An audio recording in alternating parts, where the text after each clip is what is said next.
जब मैं बच्ची थी तो हम लोग कलकत्ता में रहा करते थे। अंग्रेज़ी हुकूमत थी, लेकिन ऊंचे वर्ग के भारतीय परिवारों के साथ अंग्रेज़ लोग समान व्यवहार किया करते थे। उन दिनों मेरे पिता के एक अंग्रेज़ अफसर थे। नाम था रॉस। सफ़ेद खोपड़ी और लाल चेहरा। जब भी वे हमारे यहाँ आते तो पिताजी को माय गुड फ्रेंड नायर कहकर पुकारते और इस पर हम सब निहाल हो जाते। एक बार छुट्टियों में हम लोग अपनी दादी के यहाँ जा रहे थे। अपने रसोइये को हम श्रीमती रॉस के पास छोड़ गए ताकि वे कुछ अंग्रेज़ी खाने बनाना सीख सके। उसके बाद जब जब भी हम छुट्टियों में बाहर जाते तो रसोइये को रॉस परिवार के हवाले कर जाते। इस प्रकार वे अंग्रेज़ी पाक कला में प्रवीण होता चला गया और आखिर हुआ ये कि हमारे खान पान का तौर तरीका ही बदल कर हमें एकदम अंग्रेज़ बना दिया। अब हम दाल भात की जगह सूप, कटलेट, स्टू लेने लगे। माता जी के लिए अलबत्ता वे अभी दाल भात अलग से बना देता, क्योंकि जानता था कि इस उम्र में उनकी खान पान की रुचि नहीं बदली जा सकती। पिताजी कांटे छुरी से खाने लगे थे। मैं और मेरा बड़ा भाई उनसे पहले ही खा पी चुकते थे और चटखारे ले लेकर उंगलियां चाटते। अंग्रेज़ी खाना हाथ से खाते देख हमारा रसोइया हम पर झुंझलाया हुआ खड़ा रहता और मन ही मन हमें जंगली मानता हुआ। पिताजी सदा अपनी कंपनी के काम में व्यस्त रहते। कंपनी का धंधा था कारें बेचना, तरह तरह की कीमती कारें, रोल्स रॉयस, वेंटले, जिनके ग्राहक होते थे बड़े बड़े रजवाड़े और सामंत। माता जी को इस सारे तामझाम से कोई सरोकार ना था। वह तो थी कवियत्री, बड़ी बड़ी मलयाली कविताएं लिखा करती, पेट के बल लेटकर और एक बड़े मसहरी तने पलंग पर। उन दिनों हमारे यहाँ कोई पूरे समय की नौकरानी नहीं थी। रसोइया ही हमें स्कूल छोड़ने ले जाने आता। फलांग भर की दूरी पर ही स्कूल था और उसका स्वभाव कतई स्नेहल नहीं था। मुझे और मेरे बड़े भाई को घर में वो लाड़ प्यार नहीं मिल पाता था जैसा कि हमारी हैसियत के परिवारों में आम तौर पर बच्चों को मिलता है, और हम दोनों को इस बात का गहरा एहसास था। और इसी सांझे एहसास के कारण हमारे बीच अपने आप ही कुछ इस किस्म का प्यार उपज आया था, जैसा कि कोड़ियों भिखारियों में परस्पर होता है, जो एक दूसरे को हथेलियों में ठेलते हुए भीख मांगते फिरते हैं। मेरा भाई गुलगुला और सांवला, चमकीली गोल गोल आंखें, अपनी क्लास में सबसे होशियार। फिर भी उसके साथ ही यूरोपियन बच्चे उसे तरह तरह से तंग करते। कभी कभी तो वे उसके नथनों में तीखी नुकीली पेंसिल तक घुसेड़ते थे। एक दिन मैं क्या देखती हूँ कि उसकी कमीज खून से लथपथ है। इस कदर बेरहमी का बर्ताव पाकर वे आतंकित सहमा हुआ भी था, इस हद तक कि पलकों में टंगे आंसू भी बाहर निकलने से डर रहे थे। उसी की क्लास के एक शरीफ लड़के विलियम ने उसे पहले छेड़ा था। क्यों बे ब्लैकी, तेरा लहू तो लाल है ना? इस बात पर मेरे भाई का खून उबल पड़ा था। उसने झपट कर विलियम का मुंह नोच लिया, मगर तभी विलियम के कुछ एंग्लो इंडियन चमचों ने उसे धर दबोचा था। अंग्रेज लड़कों के आगे पीछे दुम हिलाने वाले एंग्लो इंडियन छोकरे हमेशा उनकी हिमायत में लड़ने भिड़ने आ कूदते थे। इतना सब होने के बावजूद हमने अपने माता पिता को कभी ये नहीं बताया कि स्कूल की सफ़ेद वर्दी तले काली खाल होने के कारण हम पर क्या क्या बीतती है। कभी कभार हमारे स्कूल में कोई धड़ल्लेदार माननीय अतिथि आ टपकता, गवर्नर की बीवी या फिर सफ़ेद मूँछों वाला कोई सेना का रोबीला जनरल, अथवा चकाचक सिल्की लिबास में लिपटी और खुद को बकिंगम महल के शाही खानदान की कोई सगी संबंधी बतलाती महिला। हम अपने स्कूल के प्रिंसिपल को मैडम कहा करते थे। पता नहीं मैडम कहाँ से ऐसी चिड़िया फास लाया करती थी। स्कूल तो हमारा छोटा था, लेकिन हम ब्रिटिश राज का राष्ट्रगीत दूसरों से अधिक ऊंचे स्वर में गाया करते थे। उस समय मैडम ब्रिटिश राज परिवार का चित्र पियानो पर टिकाकर सुर छेड़ती और हम गगन भेदी स्वरों में चिंघाड़ चिंघाड़ कर गाते, अंग्रेज बहादुर कभी गुलाम नहीं बनेगा। हमारा गाना सुनने डाकिया तक अपनी चाल धीमी कर लेता था। गिलट की फ्रेम मड़ी तस्वीर में जॉर्ज सिक्स्थ आंख मारता, मानो उसे पता था कि अंग्रेज भारत में अपना अंतिम गीत गा रहे हैं। उन दिनों अभिनेत्री शर्ले टेम्पल के पीछे लोग पागल थे। उसके सुनहरे घुंघराले बाल और दूधिया मुस्कान पर जान छिड़कते थे। हमारे स्कूल की अधिकतर लड़कियां उसकी नकल करती। पियानो के पीछे उसकी तस्वीर भी टंगी हुई थी। हमारी क्लास में उससे मिलती जुलती एक स्कॉच लड़की थी। उसका भी नाम शर्ले ही था। जब कभी कोई माननीय अतिथि स्कूल में आता, शर्ले ही उसे गुलदस्ता भेंट करती। एक बार उससे मेरी लिखी एक कविता भी पढ़वाई गई। जब अतिथि ने पूछा कि ये किसने लिखी है, तो मैडम ने कहा कि रूप और गुण के अद्भुत समन्वय शर्ले में ही है। और तब गवर्नर की बीवी ने शर्ले को चूमते हुए कहा, ओह, कितनी प्यारी और ज़हीन बच्ची है। जब कभी अतिथि आते तो हम काले बच्चों को इधर उधर कर दिया जाता। कभी स्कूल के पिछवाड़े बने संडासों के पास, जहाँ नौकर चाकर बैठे रहते। लुई स्मिथ हम सब 6 काले बच्चे थे। लुई एंग्लो इंडियन होने के कारण ये तय नहीं कर पाता था कि वे किसका पक्ष ले। गोरे बच्चे हमसे तो चिढ़ते ही थे और लुई से और भी अधिक खार खाते। हालांकि लुई बेचारा उनकी दिलजोई करने में कोई कोर कसर नहीं उठा रखता था। कभी कुत्ता बन भौंकता और कभी गधा बन रेंकने लगता। सन 1925 में मेरे माता पिता का विवाह हुआ था। उन दिनों महात्मा गांधी का प्रभाव सबसे अधिक था। गांधी जी द्वारा प्रचारित सादा जीवन को मध्यम वर्ग के लोगों ने अपना लिया था। मेरे पिता ने तो अपनी सगाई होते ही तय कर लिया कि उनके होने वाली पत्नी सफ़ेद खादी के सिवा और कुछ नहीं पहनेगी। परंतु मेरी माता की कायरता के कारण ही घर परिवार में ये भ्रम रहा कि सब ठीक ठाक है। ऐसे ही ठीक ठाक गृहस्थी में 2 संतानें जनी, एक मेरा बड़ा भाई और दूसरी मैं। दोनों का रंग काला और नाक नक्श सामान्य। हम दोनों से हमारे माता पिता निराश तो बहुत रहे होंगे। भले ही वे मुंह से कहते कुछ नहीं थे, लेकिन उनके हर हाव भाव से ये निराशा प्रकट हो जाती थी। उफ, किस जोर ज़बरदस्ती से पिताजी हमें महीने में एक बार कैस्टर ऑयल पिलाया करते। भोर होने से पहले हमें उठा दिया जाता। मुंह भींचकर वे विरेचक हमारे हलक में उड़ेल दिया जाता और फिर हमारे होंठ बंद कर दिए जाते। हम उसे निकल कर बस कटक जाएं। कभी कभी हमें स्कूल छोड़ने जाते समय रसोइया हमें चॉकलेट ले दिया करता था। बड़ा भाग्यशाली होता था वह दिन।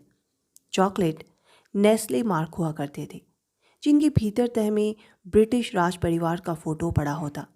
ऐसे फ़ोटो इकट्ठे करके हम उन दिनों दुकानदार से एक एल्बम मिला करता था। हमने एक राजनीतिक एल्बम भी बना रखा था, जिसमें हम समाचार पत्र की कतरनें काट काट कर चिपकाया करते थे। इसमें हिटलर और मुसोलिनी के ढेरों चित्र थे। उन दिनों ये दोनों हमारी नज़र में सबसे बड़े हीरो थे। अखबार में भी सबसे अधिक समाचार इन्हीं दोनों के होते थे। इन्हें महामानव मानते हुए हम भी मन ही मन मानते थे कि बड़े होकर हम इन्हीं के जैसे बनेंगे। उन्हीं दिनों मेरे भाई ने एक हस्तलिखित पत्रिका निकालनी शुरू कर दी। इस पत्रिका का भी सारा दायित्व मुझ पर आ पड़ा। उन दिनों मैं सिर्फ 6 साल की थी और बड़ी भावुक थी। मैं निराशा भरी कविताएं लिखने लगी थी और मेरी कविताएं होती थी जैसे गुड़ियाओं पर, जिनके सिर कट चुके होते थे और जिन्हें सदा सर्वदा के लिए बिना सिर के ही रहना था। मुझे अपनी हर कविता पर रोना आ जाता। मेरा भाई इन कविताओं के लिए चित्र बनाया करता और फिर राजनीतिक लेख लिखा करता। हमें घर में पढ़ाने के लिए भी ट्यूटर लगे थे। एक थी सुंदर एंग्लो इंडियन मबेल और दूसरा था मलयालम का ट्यूटर नाम्बियार। हमारा रसोइया मबेल को तो ट्रे में रखकर चाय और सैंडविच दिया करता था, जबकि नाम्बियार को कांच के गिलास में रूखी चाय थमा देता और साथ में कोई ना कोई चुपता हुआ फिकरा भी कस देता। नाम्बियार हमारे घर में तब्बू सा बना रहता, हीन भावना महसूस करता। घर में मेरे पिताजी के सामने पढ़ने से भी टला करता। हमें मलयालम सिर्फ इसीलिए पढ़ाई जा रही थी ताकि हम अपनी दादी को खत लिख सकें। दादी के हम बड़े चहेते थे। अपने स्कूल की एक पिकनिक की बात याद आ रही है। हमें विक्टोरिया गार्डन ले जाया गया, गन्ने का रस पिलाया गया, हैम सैंडविच भी खाने को दिए गए थे। लेकिन मैं क्योंकि मांसाहारी नहीं थी, इसलिए मैंने हैम सैंडविच एक झाड़ी में फेंक दिए। हमारी एक जवान मास्टरनी थी जो हमारे हिस्ट्री मास्टर आर्ची से रोमांस लड़ा रही थी। रह रहकर उसका सिसकारता स्वर सुनाई पड़ जाता। ओ आर्ची, आर्ची। जब जब भी आर्ची अपनी उस प्रेमिका को किसी आड़ में दबोकर चूमने को होता, तभी उस मास्टरनी का ये स्वर आता और वे उसकी गिरफ्त से छूटकर खिलखिलाती हुई किसी पेड़ के इर्द गिर्द चक्कर खाती भागने लगती। ऐसे में मैं सबसे अलग थलग रहा करती, किसी अंतिम बाड़ के पास जाकर पड़ी रहती। मुझे लगता जैसे किसी को मेरा संग साथ नहीं चाहिए। उस दिन तो जाने क्यों मैं बहुत ही अकेलापन महसूस कर रही थी। मुझे लग रहा था कि मेरा भाई भी मेरी परवाह नहीं कर रहा। वे अपने साथियों के साथ फुटबॉल खेलने में मस्त था। हमारी एक सहपाठिन थी हेलेन, सिर्फ वही नाचना जानती थी। उस दिन वे किसी अंग्रेज़ फिल्म के बारे में सबको कुछ बता रही थी। सब लड़कियां उसके इर्द गिर्द जमा हो गई थी। मुझे हैरानी हो रही थी कि मैं क्यों उस भीड़ में जुट ना सकी थी। मुझे तो इस बात की भी हैरानी हो रही थी कि मैं भारतीय माँ बाप के यहाँ क्यों पैदा हुई। क्यों ना किसी गोरे परिवार में जन्मी। कम से कम वे लोग मेरी लिखी अंग्रेजी कविताओं पर तो गर्व करते। तभी मेरी मास्टरनी की तलख आवाज़ सुनाई थी।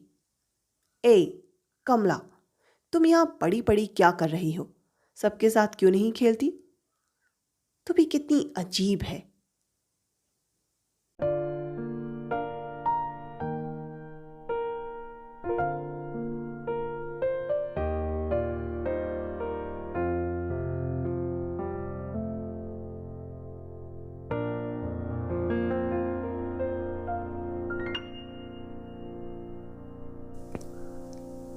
जब दूसरा विश्व युद्ध भयानक रूप लेने वाला था, तो हमारे पिताजी ने हमें हमारे पूर्वजों के यहाँ मालाबार भेज दिया।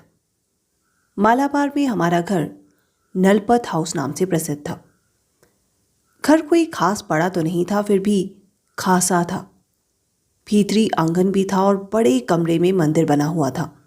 खूब सजे सजे बेडरूम थे, डाइनिंग हॉल, बाहर पोर्टिको में पड़े एक और बड़ा पोर्टिको, जहाँ साल में कई कई बार ऑटन्यूल नृत्य का आयोजन किया जाता था। उस स्थान के पास ही एक बहुत बड़ा डाइनिंग हॉल था, जहाँ आयोजन आदि के दिनों में मर्द लोग खाना खाते थे। इस सब के अतिरिक्त नौकरों के रहने के लिए अलग अलग क्वार्टर भी बने थे। नलपत हाउस 2 मंजिला था। दोनों मंजिलों पर 3-3 बेडरूम थे। दक्षिण की ओर एक नाग समाधि थी, कम से कम 2000 साल पुरानी। यहाँ रेणुका तथा उसके पिता वासुकी की मूर्तियों की पूजा भी की जाती थी। फल फूलों से लदे उन बड़े बड़े पेड़ों की हरी भरी छाया घर के चारों ओर फैली रहती और इसी छाया में हम, यानी मैं और मेरा भाई, दिन भर खेला करते। मेरी पूर्वजा कुंजी जब 15 साल की उम्र में नई नई ब्याही आई थी, तो उनके पति ने ये घर अपनी नवेली को भेंट किया था। हुआ यूँ था कि कुंजी अपने मामाओं के साथ किसी रिश्तेदार की शादी में कोचीन गई हुई थी। वहीं उन्हें एक आधुनिक लड़के को देखकर पसंद करना था। लेकिन उन्हीं दिनों अंग्रेज़ों की ईस्ट इंडिया कंपनी ने डचों से कोचीन ऐंठ लिया और भारत में डचों की रही सही शक्ति को क्षीण करने के लिए कंपनी वालों ने शहर को आग लगा दी, क्योंकि कोचीन एक महत्वपूर्ण व्यापारिक बंदरगाह था। शहर की उस आग में अनगिनत औरतें और बच्चे जल मरे थे। कुंजी अपने नौकर के साथ किसी तरह वहां से बचकर भाग निकली। भागी तो थी घर की ओर, परंतु रास्ते में किसी रसिया लड़ाकू सरदार ने उनकी राह बदल दी और ले उड़ा था अपने गांव, जहां पहुंचते ही उसने ब्याह कर लिया कुंजी से। और फिर कुंजी को भेंट देने के लिए उसने नलपत हाउस बनवा दिया था। नलपत हाउस के पूर्व और उत्तर की ओर फैले हुए थे हमारे लहलहाते हुए धान के खेत, और पश्चिम दिशा में फैला था ठाठे मारता हुआ फेन उगलता नीला अरब सागर। जब हम अपने बचपन में वहां गए तब नलपत हाउस में सिर्फ 7 प्राणी रहते थे, नौकरों के अलावा। मेरी दादी, बुआ, अम्मिनी, मेरे दादा के भाई जो कवि थे, मेरी परदादी और उनकी 2 बहनें, और एक महात्मा जी, यानी महात्मा गांधी का प्रभाव। क्या महात्मा जी ने इस बात की इजाज़त दे दी? किसी भी बात को लेकर घर की बुढ़ियाएं परस्पर बतियाती। ऐसा लगता था जैसे महात्मा गांधी नलपत हाउस के मुखिया हों। हर कमरे में गांधी जी का चित्र लटका हुआ था। नौकर चाकर तक उस घर में गांधी जी की मौजूदगी को महसूस करते थे। उन सब ने भी खादी पहनना शुरू कर दी थी। तपती दोपहरियों में जब जब घर के लोग ऊँघ रहे होते, मेरी दादी तकली पर खादी काता करती। दादी का रंग गोरा था और वे सुंदर थी। उस उम्र में भी उनकी कमर कसी तनी थी। उनकी गर्दन से संदल की सुगंध आया करती। महात्मा गांधी हिंदी और अंग्रेजी में बोला करते थे। हमारे घर की बुढ़ियाएं ये दोनों ही भाषाएं नहीं समझती थी, परंतु गांधी जी की मुस्कान उन्हें सम्मोहित कर लेती थी। वे अपने सारे जेवर हरिजन निधि में दान कर चुकी थी। मैं उन दिनों गांधी जी को लुटेरा समझा करती थी। आत्म संयम मुझे उन दिनों निरर्थक लगता था, एक बेरहम मजाक की तरह। मेरी बुआ अम्मिनी आकर्षक थी और ब्याह का हर प्रस्ताव ठुकराती चली गई थी। वह भी खादी पहना करती और अपने लहराते बालों पर तेल तक न लगाती थी। ब्रह्मचारिणी जो थी, परंतु जब भी वे अपने बेडरूम में अकेली होती तो अपने कमरे की खिड़की की सिल पर बैठकर बाहर महकते परिजात वृक्ष की गंध में कुमार नासन के प्रेम गीत गुनगुनाया करती। उन दिनों ये गीत बहुत लोकप्रिय थे। अपनी बुआ की गुनगुनाहटें सुनकर ही मुझे पहली बार ये अनुभूति हुई कि प्रेम एक सुंदर संताप है और तपस्या भी। मेरे दादा के भाई नारायण मेनन उन दिनों प्रसिद्ध कवि और दार्शनिक थे। वे प्राय पोर्टिको में आराम कुर्सी डाले पड़े रहते और उस पर एक झालरदार लकड़ी का पंखा लगता। पंखे की रस्सी खींचता रहता एक नौकर और कुर्सी के पास पड़ा रहता उनका हुक्का। देखने में वह एकदम से कोई राजा महाराजा ही लगते। हालांकि उनके पास पुस्तकें खरीदने तक के लिए काफ़ी पैसा नहीं था। नलपत हाउस के पुस्तकालय में अन्य पुस्तकों के अलावा ताड़पत्रों पर लिखित पांडुलिपियों का भी खासा खजाना था। मेरी परदादी की छोटी बहन कवियत्री थी। मैंने उनकी मृत्यु के 30 साल बाद उनकी कविताएं पढ़ी थी। जब मैं 6 साल की अवस्था में उन वृद्धों के बीच में रहने गई थी तब वे लकवा मारी अथवा अवहेलित पड़ी हुई थी। उन्हें देख यूं लगता गोया कोई टूटी हुई गुड़िया किसी बच्चे ने बिस्तर पर पटक दी हो, लेकिन उनकी आंखों पर रोग की छाया नहीं पड़ी थी। अजब ललचाई नज़रों से वे अपने आसपास आए को तकती रहती। जब उन्हें खाना खिलाकर घर के बड़े लोग उन्हें सोने को कहते तो वे अकेली पड़ी पड़ी नींद की बाट झोती रहती। पर नींद तो उनकी आंखों से सदा के लिए विदा ले चुकी थी। कभी कभी आधी रात को जब मेरी दादी मुझे पानी पिलाने ऊँघती हुई रसोई घर में जाती तो मेरी निगाह पड़ जाती परदादी पर। उनकी आंखें पूरी खुली दिखती। उनका नाम था अम्मालू। हम नायरों में बच्चे बड़े बूढ़ों का नाम लेकर नहीं बुलाते, मगर मैं उन्हें अम्मालू ही कहा करती। वे कोई विरोध तो कर नहीं सकती थी। छुट्टी वाले दिन अक्सर मैं उनके बिस्तर पर बैठ जाती और उन्हें अपनी स्कूल की सहेलियों के बारे में बताती रहती। प्राय वह कोई टिप्पणी करना चाहती, परंतु उनके होंठ फड़फड़ाकर रह जाते। कोई आवाज़ चू न पाती। वे आंखों ही आंखों से कह डालती। जब मैं उनके पास जाकर उनके हाथ थाम लेती तो उन आंखों में अनायास ही नन्ही नन्ही लवें तर जाती। घर की बड़ी बूढ़ियों की ज़बानी में जान चुकी थी कि कभी अम्मालू किस सीमा तक अनुशासन प्रिय थी। उन्होंने जीवन भर विवाह नहीं कराया था, हालांकि जवानी में काफ़ी सुंदर और हर दृष्टि से योग्य थी। सफाई की तो मानो उन्हें सनक थी। दिन में 3-3 बार नहाती और पढ़ने का उन्हें बड़ा शौक था। पढ़ती ही रहती। दोपहर बाद जब सब लोग ऊँघ रहे होते तो वे कविताएं लिखा करती। वो बहुत कम बोलती और किसी दिन त्योहार को ही कहीं बाहर निकलती थी।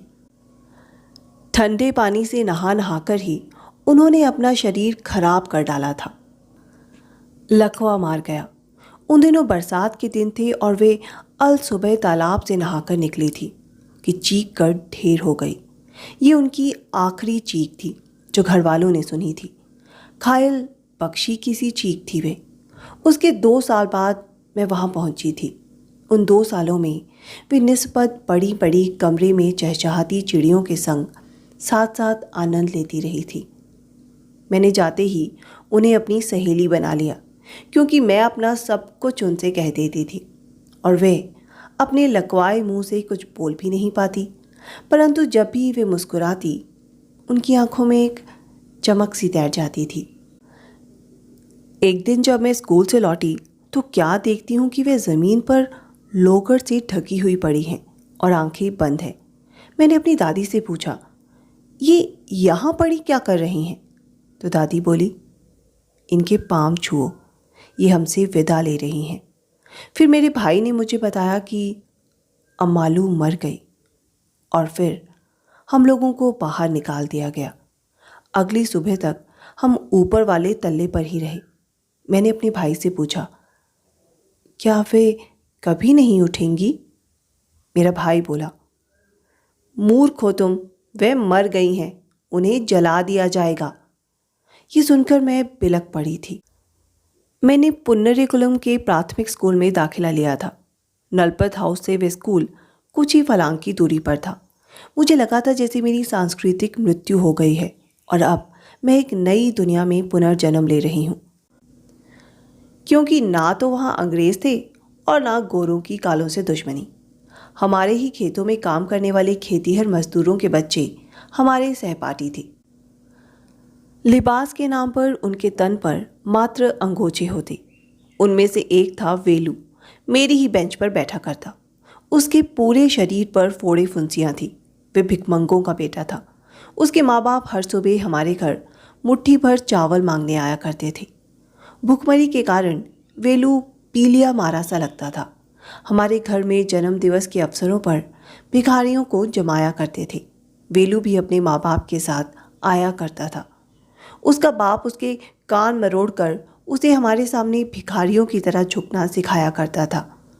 हमारे अहाते में सबसे बड़े आम के पेड़ तले लकड़ी के 2 बर्तनों में चावलों की मांड भरी रहती थी। बच्चों के लिए विशेष आकर्षण की चीज़ें थीं। नमक लगे कच्चे आम और बांटती थी हमारी नौकरानियाँ। मैं चिल्ला चिल्लाकर उनसे कहा करती, वेलू को और मांड दो और आम दो इसे। इस पर वेलू के होठों पर अपनीली सी मुस्कान तैर जाती। स्कूल में मेरी एक सहेली थी, मांसल सी, देवकी। एक बार उसने चोरी से मुझे एक प्रेम पत्र थमा दिया था। बोली, यहाँ नहीं, घर जाकर अकेले में पढ़ना। इसमें मैंने अपना दिल ही तो उड़ेल दिया है। इन शब्दों ने मुझे बेचैन कर दिया था। घर पहुंची तो वे प्रेम पत्र मेरी दादी के हाथ पड़ गया।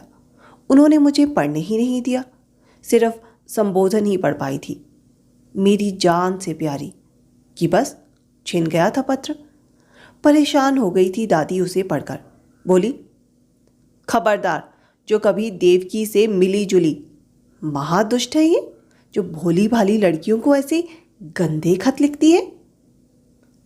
सोमवार को जब स्कूल में मुझे देवकी मिली तो खत का जवाब मांगने लगी। मैंने झूठी कह दिया कि अभी मैं खत लिखने लायक मलयालम नहीं जानती। जल्दी ही एक लंबा प्यार भरा पत्र लिखूंगी। देवकी मुझसे निराश होकर एक और लड़की से प्यार करने लग गई। वह लड़की कुछ बड़ी उम्र की थी। महीनों तक उन दोनों का गुपचुप पत्र व्यवहार चलता रहा। आखिर एक दिन हिसाब की मास्टरनी ने उन्हें पकड़ लिया और खूब फटकारा। 8वीं कक्षा में एक लड़का था। उसी बड़े कमरे में मेरी कक्षा के साथ लगती थी उसकी कक्षा। अध्यापकों की दृष्टि में वह बड़ा बिगड़ैल लड़का था। किसी न किसी बात पर आए दिन उसकी पिटाई करते रहते। बड़ा सुंदर था वह लड़का। हंसता तो दाएं गाल पर गड्ढा पड़ा करता। मेरी तो नजरें ही उसके चेहरे पर गड़ी रहती। उसके आकर्षण ने मुझे बुरी तरह मोह लिया था। एक बार आधी छुट्टी में उसने ब्लैक बोर्ड पर कोई गंदी बात लिख दी थी। इस पर उसकी तगड़ी ठुकाई हुई थी। उसके गालों पर पंजों के निशान उभर आए थे। गोविंदा कुरूप था उसका नाम। मार खाकर भी मुस्कुरा रहा था। हौले से अपने साथी से कुछ फुसफुसाया था। साथी ने शर्मा कर सिर झुका लिया। गुस्से में अध्यापक गुर्राया, एक गोविंदा, निकल जा बाहर, दफा हो जा यहां से। और गोविंदा अपनी धोती संभाल कर सीटी बजाता हुआ बाहर चल दिया। उस समय मैं भी उसके पीछे पीछे चल देना चाह रही थी। चाहती थी जाकर उससे कहूँ कि अगर तू दुष्ट है तो मुझे तेरी दुष्टता से ही प्यार है। एक रात मैंने दादी के साथ लेटे लेटे कहा कि मैं गोविंदा को रूप से ब्याह करना चाहती हूँ। दादी बोली, पगली हो गई है क्या? मगर वे हंसती थी, मेरी बात को बचकानी समझकर। गर्मी की छुट्टियों की एक दोपहरी को हम लोग आंगन में नाग समाधि के पास बैठे चौपर खेल रहे थे कि गोविंदा बाहरी दरवाजे से भीतर दाखिल हुआ और हमारे पास आ गया। पहले तो वे कभी इस तरह हमारे यहाँ नहीं आता था। मैं समझ न पाई कि वे आ कैसे गया, लेकिन वे बड़ा उत्साहित दिखाई दे रहा था। स्कूल की सिलाई मास्टरनी के साथ उसने कोई जिंदा मजाक किया था, सो वही सुनाने आ गया था हमें। वे जोश में बड़ा ऊंचा बोल रहा था। मैं डर गई। जानती थी कि हमारे बड़े दादा को किसी का इस तरह ऊंचा चिल्लाना पसंद नहीं। देर बाद वे बाहर निकलकर गोविंदा पर बरस पड़े। बड़े दादा हालांकि कवि दार्शनिक थे, फिर भी गवारों की तरह भड़क पड़ा करते थे, खास तौर पर छोटे लोगों पर। छोटे लोगों को यानी निमन और निमन मध्य वर्ग के लोगों को वे औकात में रहते देखना पसंद करते थे। फूहड़ता से तो उन्हें बेहद चिढ़ थी, लेकिन अपने परिवार के बच्चों से उन्हें बड़ा स्नेह था। अक्सर त्रिचूर से अपने प्रकाशकों से पेंसिलें ला लाकर हम लोगों को दिया करते। औरतों को जेवरों और फूलों से सजी देखना बड़े दादा को पसंद था। उनकी दूसरी पत्नी यानी मेरी दादी मुझे बड़ी अच्छी लगती थी। वह तो रात के समय भी भारी भरकम गहने पहने सजी धजी रहती। नायर औरतों की परंपरागत श्रृंगार में वे खासी अमीर जमींदार की बेटी थी। उनके शरीर पर कुछ फुलबहरी के चकते थे, इसलिए वे गुसलखाने में छिपकर नहाया करती ताकि कोई उनके चकते देख ना पाए। कई वर्षों तक किसी को उनकी फुलबहरी का पता भी न चल सका। घर की बाकी औरतें पारिवारिक तालाब में खुलकर नहाया करती थी।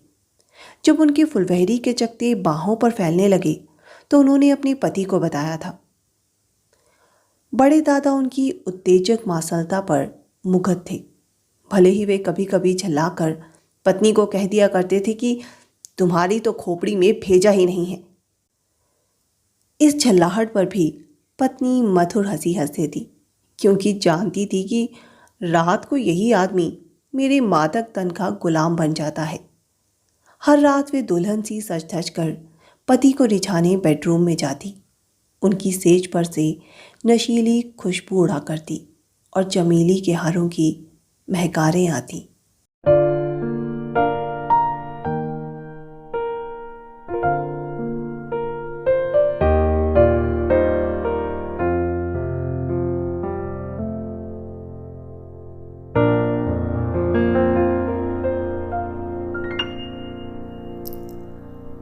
मेरे कमरे वाली राजी एक अमीर डॉक्टर की बेटी थी। खूब मोटी ताजी थी, शायद बिगड़ गई हो, इसीलिए अनुशासन सिखाने के लिए उसके माँ बाप ने उसे बोर्डिंग स्कूल में दाखिल करा दिया था। मगर वह तो उल्टे स्कूल की भक्तिनों को ही पाठ पढ़ाने में लगी हुई थी। बोर्डिंग की सहायक मास्टरनी राजी को अक्सर फटकारती रहती।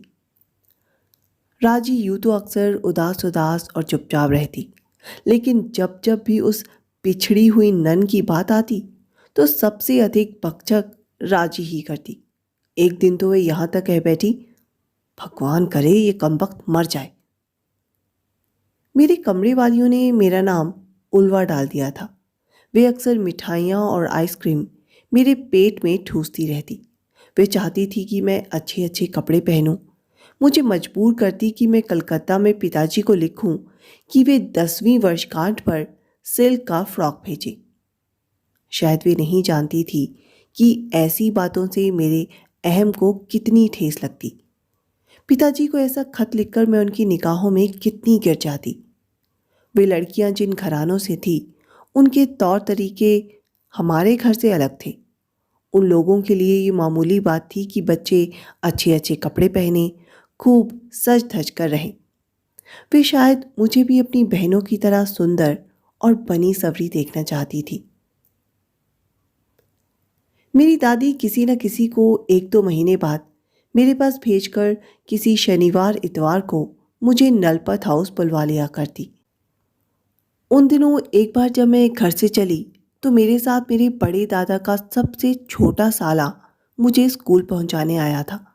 मेरी दादी ने उससे कहा था कि शहर के बाजार से वे मेरी फ्रॉक के लिए कोई कपड़ा खरीद दे। दादी मुझे सिल्क के कपड़े तो खरीदवा कर नहीं दे सकती थी। जाहिर है जो रकम उन्होंने उसे दी होगी वे बहुत कम रही होगी। उसने दुकानदार से कोई सस्ता सा कपड़ा दिखाने को कहा, लेकिन दुकानदार ने खूबसूरत छपाई वाली पापलीनों के ढेर लगा दिए। कोई सस्ता सा कपड़ा नहीं है? बड़े दादा के साले का स्वर काफी तीखा और कड़क था। राह चलते लोग भी ठिठक गए थे। मुझे अपना सारा गर्व चूर चूर होता लगा। मैं तो उस समय यहाँ तक चाह उठी थी कि धरती फट जाए और मैं सीता की तरह उसमें समा जाऊं। आखिरकार एक सस्ते से छपे हुए खद्दर का टुकड़ा लेकर हम लोग वहां से चल दिए। मेरे कमरे वालियों ने जब ये देखा तो नाक भौं सिकोड़ने लगी। ओह बेचारी उल्वा, उन्हें मुझ पर तरस आ रहा था, लेकिन मैंने उनकी तसल्ली के लिए कह दिया कि मेरे जन्मदिन से पहले पिताजी कलकत्ता से सिल्क का फ्रॉक भेज देंगे। मेरे जन्मदिन से पहली शाम को वे बाजार गईं। मुझे भी साथ ले गईं, ये कहकर कि शारदा ने अपनी चचेरी बहन सत्यवती के लिए कोई उपहार खरीदना है। बाजार में मुझे एक से एक प्यारे कपड़े दिखाई दिए, सिल्क और टाफ्टा के रंग बिरंगे कपड़े। अच्छा, अगर तुम सत्यवती होती तो अपने लिए क्या पसंद करती? शारदा ने मुझसे पूछा। मैं काफ़ी देर तक चुपचाप सामने बिखरे सिल्क के कपड़ों पर खोजती चुनती दृष्टि फिराती रही और फिर बोली, ये। एक पर मैंने हाथ रख दिया। शारदा ने वही खरीद लिया और फिर हम लोग थकी मांदी लौट पड़ी। अगली सुबह जब मैं अपनी 10वीं वर्षगांठ के दिन सोकर उठी तो मेरे कमरे की सहेलियों ने हैप्पी बर्थडे गाया और मुझे वही उपहार भेंट किया जो मैंने सत्यवती के लिए पसंद किया था। इस पर मेरी आंखें छलक आई थी और मैंने अपना मुंह शारदा के बालों में छिपा लिया था। मीनाक्षी बोली थी, तुम इस बैंगनी फ्रॉक में खूब निखरोगी। मदर सुपीरियर ने मुझे बुलवा भेजा तो मैं डर गई कि कहीं किसी ने मेरी शिकायत तो नहीं कर दी कि मैंने दीवार फांद कर आइसक्रीम मंगवाई है। लेकिन जब मैं उनके कमरे में गई तो उन्होंने कड़े हुए रुमालों का एक पैकेट मुझे भेंट कर मेरे जन्मदिन की बधाई दी। बोर्डिंग की सहायक अध्यापिका राजी से बहुत खार खाती थी। जब राजी बीमार पड़ी तो उसने बेचारी पर ये इल्ज़ाम लगाकर भाषण झाड़ना शुरू किया कि इम्तिहान से बचने का बहाना है तुम्हारी बीमारी। राजी को ये सब बड़ा अखरा। उस भाषण से वे परेशान हो गई। वे फर्श पर ही कै करने लगी। मेरे भी आंसू आ गए। राजी मुझे बड़ी अच्छी लगती थी। वह भी मुझे बहुत चाहती थी। उसे कै करती देख तो मुझे लगा ये मर जाएगी। उसके बाद 1 हफ्ते तक वे बेचारी बड़ी कमज़ोर और पीली सी दिखती रही, घंटों तक भूखी जो रहती थी। राजी ने मुझे परेशान देखकर कहा, उल्वा, तू फिक्र ना कर, मैं जल्दी ही ठीक ठाक हो जाऊंगी। बस इस पाप मूलक जगह से मुक्त होने की देर है। और फिर उसी शाम राजी के माँ बाप उसे लिवाने आ पहुंचे थे। उसके पिता ने उसकी जांच की, पीलिया हो गया था उसे। राजी का सामान समेटने बांधने में मैंने उनकी मदद की थी। मैं राजी से पूछती रही, जब तुम ठीक हो जाओगी तब भी नहीं लौटोगी? नहीं, मैं अब कभी नहीं लौटूंगी। लेकिन सुनो, मैंने यहाँ के संडास की दीवारों पर इन नन के नाम कुछ संदेश लिख डाले हैं। मैं चली जाऊंगी ना तो तुम जाकर पढ़ लेना, लेकिन किसी से कहना मत कि मैंने लिखे हैं। राजी चली गई तो मैं एकदम अकेली पड़ गई। एक वही तो थी जो देर रात तक पड़ी पड़ी मुझसे बतियाती रहती थी। संडास में कोयले से लिखे उसके संदेश भी मैंने पढ़े। एक था, बोर्डिंग की सहायक अध्यापिका एकदम बंदरिया है, उसकी खोपड़ी में भेजे की जगह गोबर और कुत्ते का पेशाब भरा हुआ है। उसने ये भी लिखा हुआ था कि सारी नन का अंत बुरा होगा, क्योंकि चाहे लाख कोशिश कर ले, ये भगवान की आंखों में धूल नहीं झोंक सकती। एक बार जब मैं बोर्डिंग में बीमार पड़ी तब मेरे जिस्म पर लाल चकत्ते उतर आए थे। भक्तिनों ने तय किया कि मुझे घर भेज दिया जाए। पूनम्मा नाम की एक अधेड़ सी भक्तिन के साथ मुझे घर रवाना कर दिया गया। चलने से पहले शारदा ने मेरे चेहरे के लाल चकत्तों पर पाउडर छिड़क दिया था और मेरे बालों की पोनी टेल बनाकर पीला चौड़ा रिबन बांध दिया था। पूनम्मा मुझे बस में लिए जा रही थी। सारे रास्ते वह बाकी मुसाफिरों से ये कहकर सफाई दिए जा रही थी कि इसे खसरा नहीं निकला, यूं ही मामूली एलर्जी हो गई है। बस कंडक्टर को हमसे हमदर्दी हो गई थी। वह बार बार पूनम्मा को बहन जी कहकर बुला रहा था। जब मैं नलपत हाउस पहुंची तो मेरी दादी हैरान होकर मेरी ओर लपक गई। पूनम्मा ने कहा, इसे खसरा निकला है। दादी ने मुझे बताया, तेरे भाई को भी निकल आया है, वह भी यही आया हुआ है, कल ही तो पहुंचा है अपने हॉस्टल से। फिर वे मुझे बीच के कमरे में ले गई थी, मेरे भाई मोहनदास के पास। वे उस समय लेटा लेटा H.G. वेल्स का कोई नॉवल पढ़ रहा था। उसके चेहरे पर भी लाल चकत्ते उभरे थे। मुझे देखते ही मुस्कुराकर कहने लगा, ओह, तो तुम भी आ पहुंची। और हम लोग आमतौर पर एक साथ ही बीमार पड़ते थे। उन दिनों लगता था कि चलो इस बहाने आराम तो मिला। रोगशैया पर पड़े पड़े हम लोग चित्र बनाते रहते, एल्बमों में डाक टिकट चिपकाते रहते। बचपन में अगर मेरी निगाह में कोई हीरो था तो मेरा भाई ही था।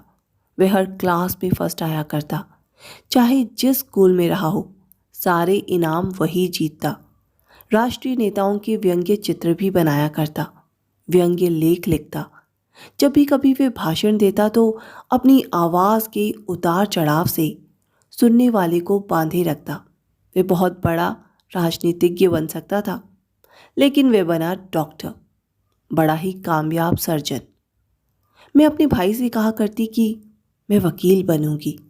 मैंने सुन रखा था कि वकील बहुत पैसा कमाते हैं और बड़े ठाठ से रहते हैं। कई कई कारें, कई कई नौकर होते हैं उनके पास। मुझे पैसा कमाने की बहुत चाह थी, खूब ठाठ से रहना चाहती थी। शायद यही कारण था कि जब जब भी हम कोई नाटक खेलते तो मैं किसी मल्लिका या शहजादी की भूमिका ही चुनती। मुझे हीरे जवाहरात की चौंध बहुत भाती, सिल्की कपड़े, इत्र फुलेल की खुशबू बहुत अच्छी लगती। जब हम यानी मैं और मेरा भाई बिछुड़ गए तो मैं अकेली अकेली खोई खोई सी रहने लगी थी, क्योंकि हम दोनों के बीच एक अंतहीन संवाद का सिलसिला जारी रहता था।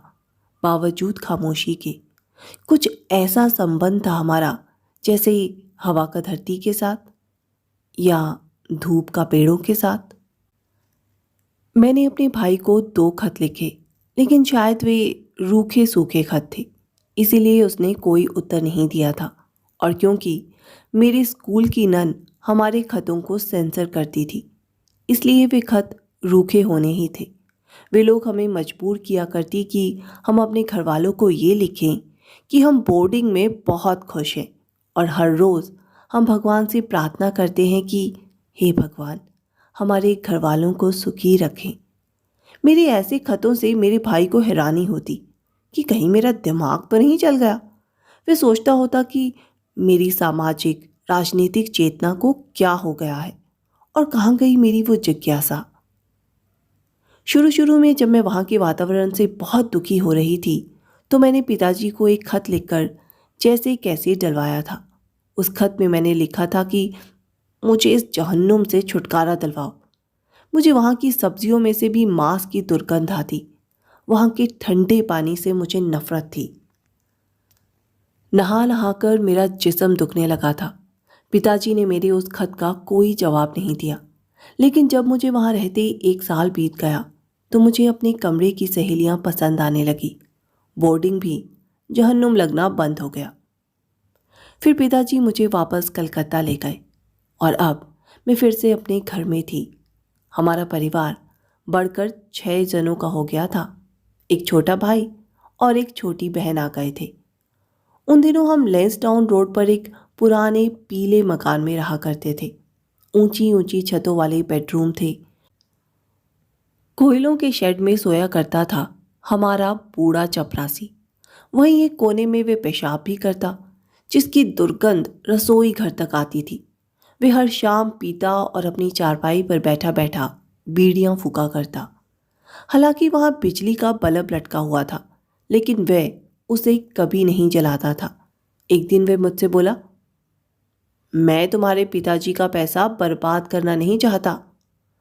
कुन्नमकुलम में जब मैं भूखों मर रहा था, तब तुम्हारे पिताजी ने मुझे बचाया और यहाँ ले आए। और अब ये हालत है कि मैं अपने बेटों की पढ़ाई और बेटियों के कपड़े लत्ते के लिए काफ़ी पैसा घर भेजता हूँ। तुम्हारे पिताजी तो राजा हैं, भगवान की बात कहो उन्हें। मैं तो उन्हें दुनिया में सबसे अधिक पूजता हूँ, समझी? और मैं उसकी खाट पर बैठी बैठी मुंह हिलाती रही। वे 60 से अधिक पहुंच चुका था, एकदम टूट चुका लगता था, लेकिन दिन भर पिताजी के दफ्तर में काम करता, उनके क्लर्कों के लिए चाय बनाता, शाम को हमारा चपड़ासी बन जाता, हमारे रिश्तेदारों तक का भी काम किया करता। एक दिन उसे अपने बेटे का खत मिला कि माँ मर रही है। खत पाकर वे बुढ़ा नाक सुड़कता हुआ मेरी माँ के पास आया। मुझे 100 रुपये चाहिए, तुरंत बीवी की अंतिम क्रिया के लिए। और फिर उसने घंटे भर के अंदर ही अंदर 100 रुपये तार मनी आर्डर द्वारा भिजवा दिए। और भावी विधुर अपनी खाट पर बैठा बैठा अपनी पत्नी के बारे में भूतकाल में बातें करने लगा, याद करने लगा अपनी पत्नी के बीते हुए सौंदर्य और उसकी रहमदिली को। लेकिन हुआ ये कि 1 सप्ताह बाद ही उसकी पत्नी ठीक ठाक हो गई और उसने रुपए भेजने के लिए धन्यवाद का खत भी लिखा। खत पाते ही वे गुस्से से बौखला उठा, चिल्लाया, ये निकम्मी औरत मेरे 100 रुपये हड़प गई। कुछ महीने बाद मरेगी तो कहाँ से लाऊंगा फिर से मैं 100 रुपये? कहते ही वह चला गया और फिर शाम को पीकर धुत हो गया। मुझसे कहने लगा, काहे को मर नहीं गई ठीक समय पर? और फिर जब मैं उसकी ओर देखकर मुस्कुराई, तो वह मुंह हिला हिलाकर कहने लगा, जैसी भगवान की मर्जी।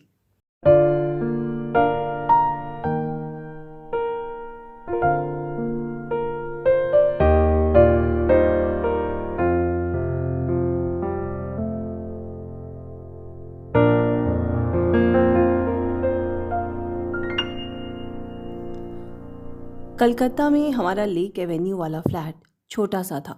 सिर्फ 2 बेडरूम, एक छोटी बैठक और पिछवाड़ा एक खुला रास्ता, डाइनिंग रूम तथा म्यानी में किचन आदि।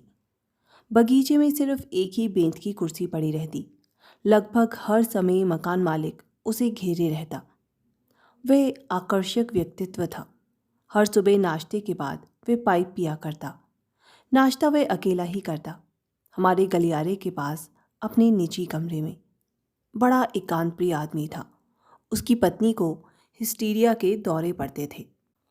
दौरा पड़ने पर वे अपनी पति को बंगाली में गालियां देती और बार बार पूछती रहती, बोल कहाँ छिपा रखा है उस छिनाल गौरी रखेल को।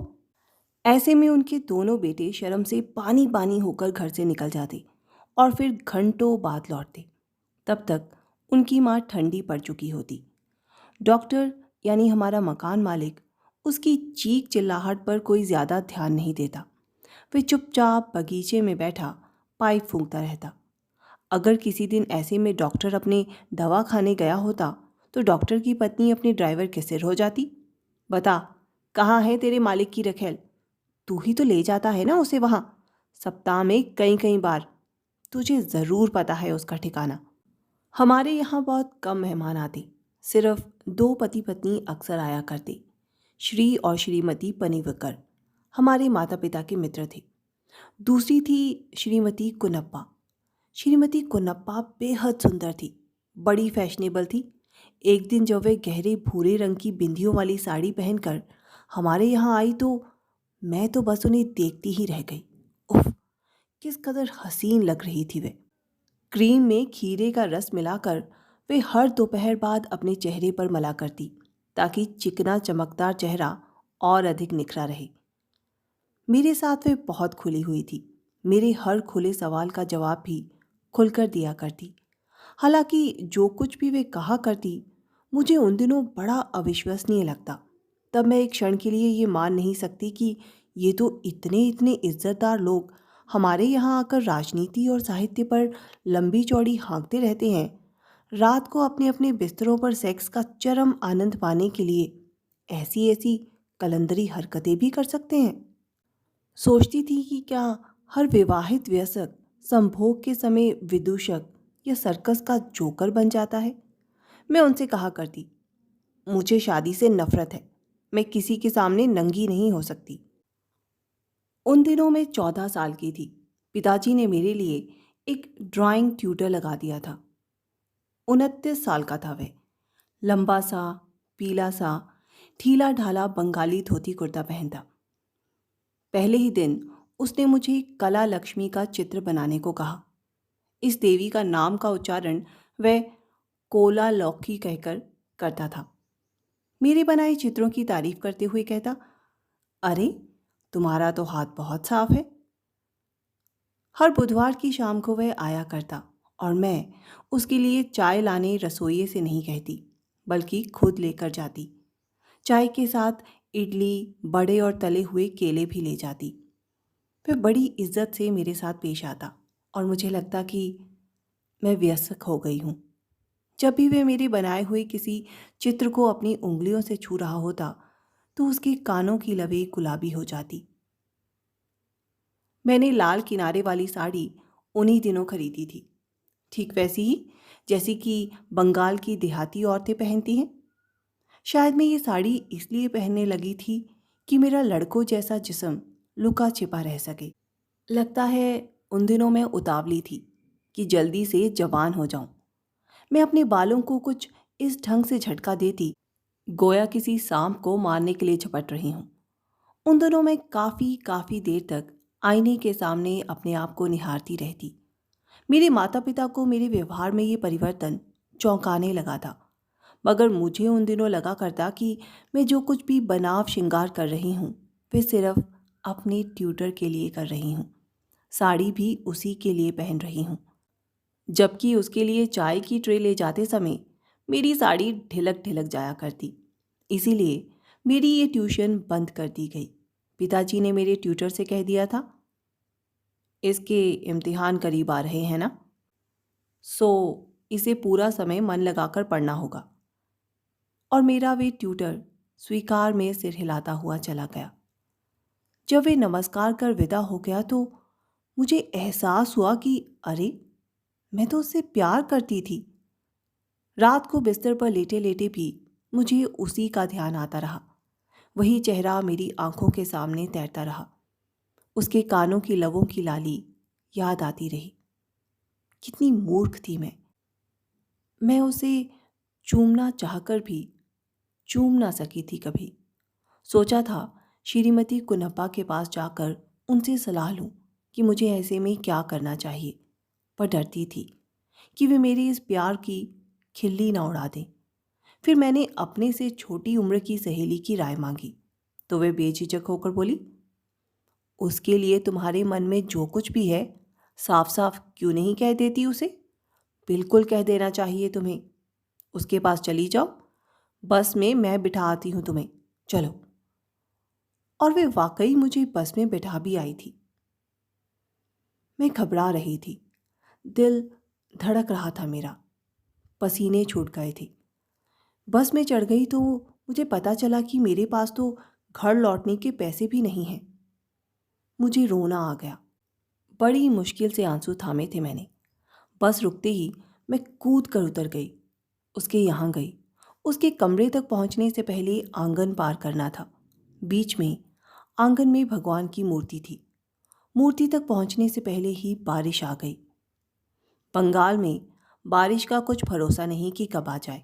कोई आसार नहीं, कुछ नहीं, बस एकदम से छमछम शुरू। हिस्टीरिया रोगी औरतों की तरह, जो खुद नहीं जान पाती कि क्यों फट पड़ी हैं। एक ही मिनट में मैं भीग गई। मैंने मूर्ति के चेहरे तले अपना सिर झुकाकर बौछार से बचने की कोशिश की, पर बेकार रही। मैं उस मूर्ति वाले भगवान का नाम नहीं जानती थी। फटाक से दरवाज़ा खोलकर भीतर चली गई थी मैं। वो उसके दफ्तर का कमरा था। वे बैठा काम कर रहा था। उसके सामने मेज़ पर कुछ फाइलें पड़ी हुई थी। मेरे भीतर घुसने के शोर से उसका ध्यान भंग हुआ। नजरें उठी। ओ, तुम? अनायास उसके मुंह से सरक गया। बारिश ने आंगन की सारी धूल उसके कमरे में बुहार फेंकी थी। उसने उठकर दरवाज़ा बंद कर दिया और मैं उसे लिपट कर फफक पड़ी। अवश हुई। तुम भीग गई हो, गीले कपड़े उतार डालो। कहते ही उसने दोनों हाथों से मेरा ब्लाउज ऊपर खींचकर मेरे सिर पर से उतार लिया और फिर खिड़की के बाहर हाथ कर ब्लाउज निचोड़ने लगा। ब्लाउज उतारते समय उसकी उंगलियों की छुअन मुझे अपनी जिल्द पर गरम गरम लगी थी। ब्लाउज निचोड़ने के बाद उसने हाथ पहुंचने वाले तौलिए से मेरे गीले बाल सुखाए और फिर ब्लाउज सुखाकर अपने हाथों से मुझे पहना भी दिया था। और उसके बाद कुछ और कहे बिना वे मुझे टैक्सी में बिठाकर मेरे घर छोड़ने चल पड़ा। घर के सामने पहुंचे तो मुझे दरवाजे तक छोड़ने आया। मुझसे हाथ मिलाया। अंदर नहीं चलोगे? मैंने पूछा। नहीं, आज नहीं, उसने कहा। लेकिन वही आखिरी मुलाकात थी मेरी उसकी। पर कभी कभार मुझे याद आ जाती है वे स्थिति की, कैसे कोमल कोमल हाथों से उसने मेरा ब्लाउज उतारा और मेरा गीला शरीर सुखाया था। लेकिन उसने मुझे तब चूमा क्यों नहीं था? मुझे प्यार क्यों नहीं किया था? जवानी की पहली सीढ़ी पर चढ़कर जब मैं उसके पास गई तो उसने मुझे निराश क्यों कर दिया था? ये सारे सवाल मैंने अपनी एक सहेली से किए थे। वह बोली, तुमने उसे कहा कब कि मैं प्यार करती हूँ तुम्हें? कोई भी पुरुष तभी किसी स्त्री को चूमता है जब उसे पता चल जाए कि वह उसे प्यार करती है। अरे, तुझे तो प्यार का एहसास सुनहरी अवसर मिला और तूने खो दिया, रो रो के खो दिया। मूर्खता थी तेरी।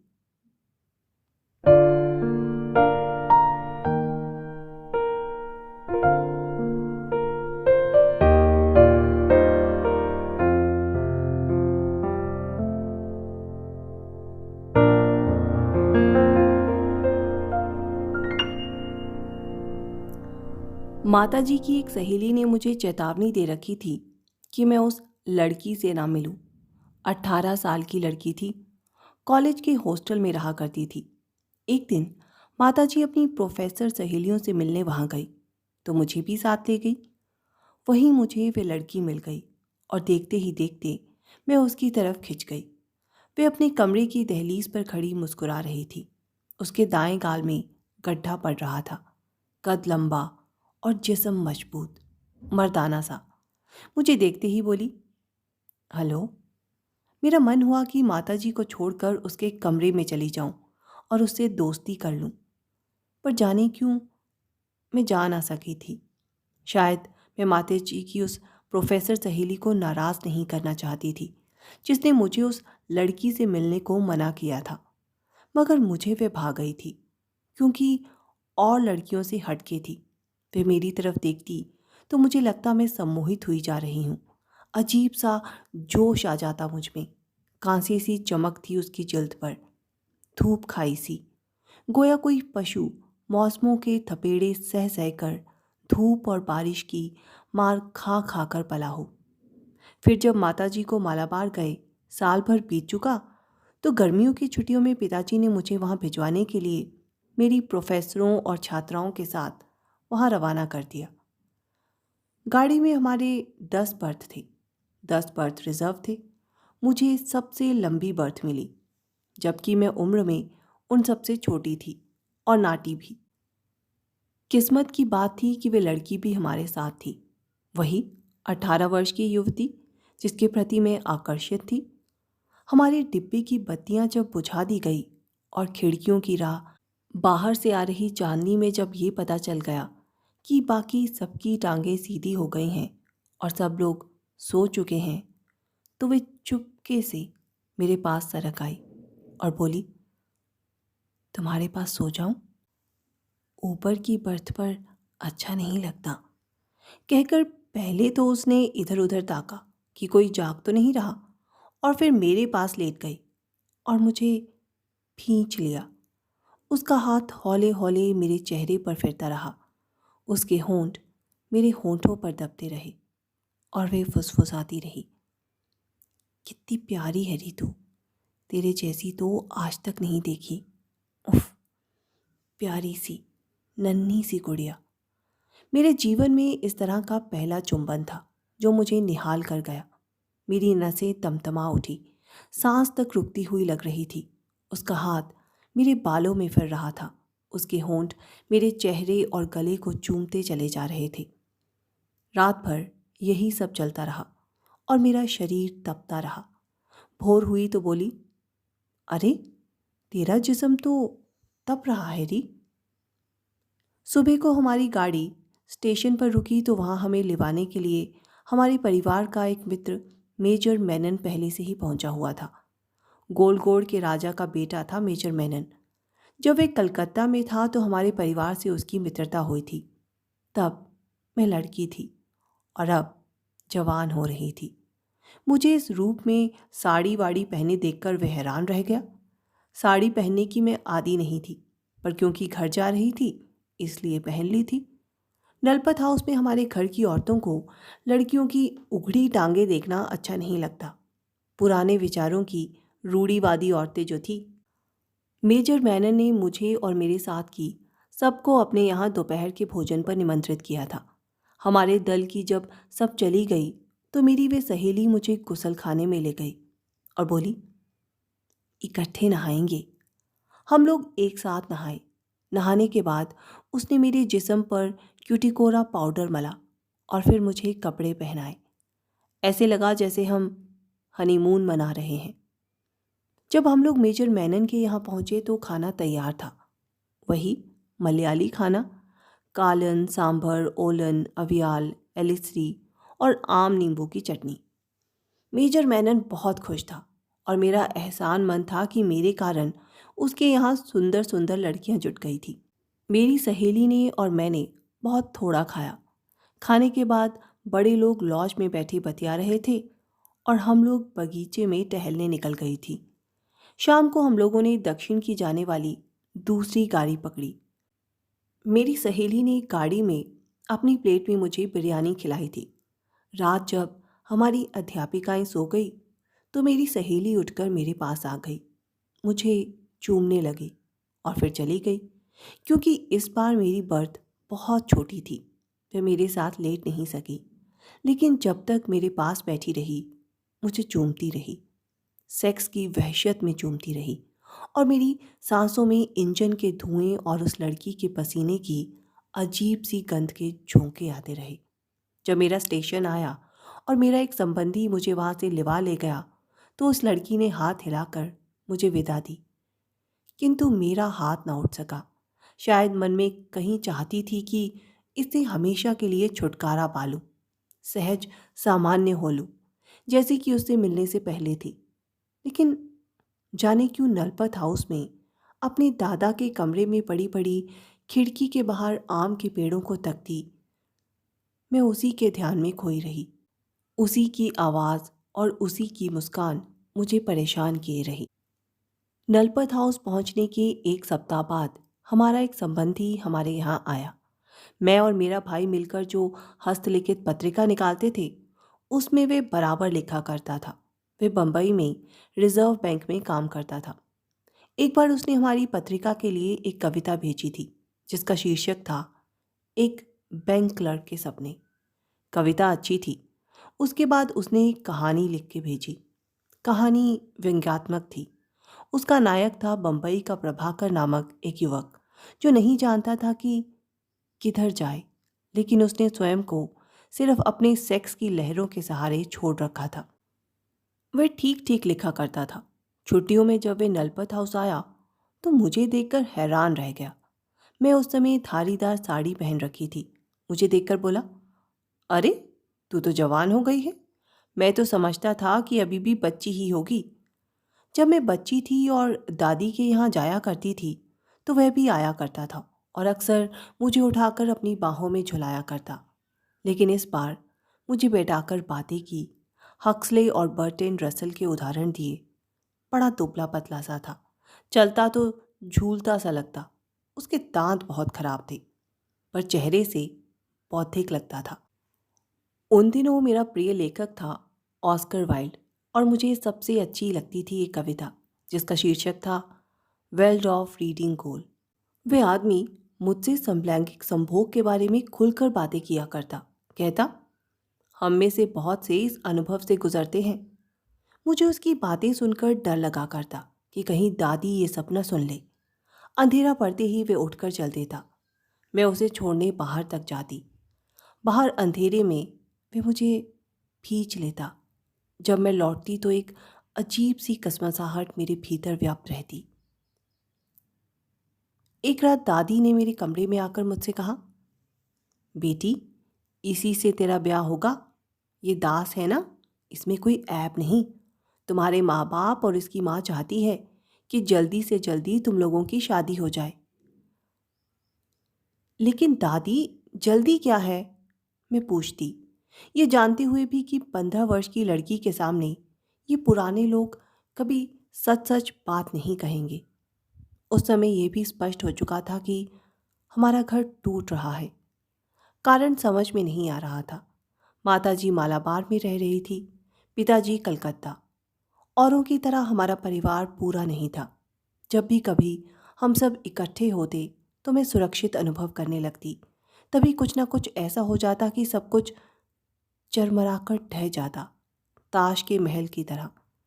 पिताजी रिटायर होकर मालाबार जा बसना चाहते थे, मेरी माताजी के पास। मैं बोझ थी उन सब के लिए, लड़की जो थी, माँ बाप के लिए भी और दादी के लिए भी। इसीलिए जल्दी से जल्दी सब लोग मेरे बोझ से हल्के हो लेना चाहते थे। अतः सबने आशीर्वाद देकर मेरी शादी पक्की कर दी। नहीं, अभी नहीं, मुझे कलकत्ता जाकर पहले अपनी परीक्षा तो देने दो। मेरे कलकत्ता जाने से पहले की बात है। एक दिन मेरे भावी पति ने मुझे दरवाजे के पीछे एक अंधेरे कोने में दबोचकर चूम लिया और अपनी मोटी मोटी उंगलियों में मेरे उरोज जकड़कर मसल डाले थे। बोला था, तुम मुझे प्यार नहीं करती क्या? मेरा छूना अच्छा नहीं लगता? मुझे बड़ा कष्ट हुआ था इस बात से। अपमानित भी हुई थी कहीं। सगाई के बाद जब मैं कलकत्ता गई तो मेरे मन में संदेहों की धुन छा गई। मूड भी जाने कैसा कैसा रहने लगा था। लगता था कि कुछ सनक गई हूँ मैं। सोचती कहीं ये रिश्ता मानकर मैंने कोई भूल तो नहीं की। ये तो स्वस्थ भी नहीं दिखता। क्या मेरे बच्चों को प्यार कर सकेगा? इससे निप जाएगी मेरी।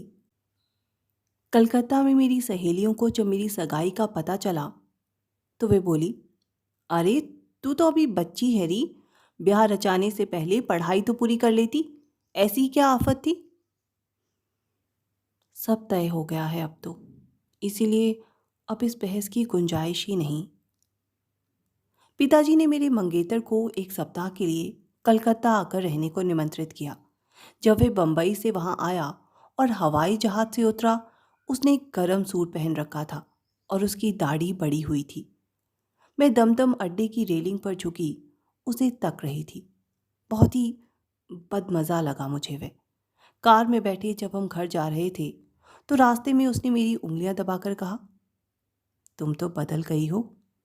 ड्राइवर हमें ताड़ रहा था और आईने में देख देख मुस्कुरा रहा था।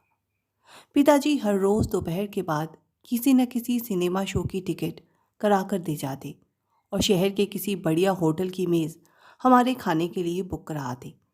अधिक से अधिक समय वे हमें साथ रहने का अवसर देते, ये सोचकर कि मुझे एक युवक का संग साथ अच्छा लगेगा। पर मेरा युवक मंगेतर ऐसा कि जब भी मुझे कमरे में अकेली पाता मुझसे वक्ष उघाड़ने के लिए कहता। मैं मना करती तो जंगलियों की तरह पेश आता, मसल मसल कर मेरे शरीर को लाल नीला कर डालता।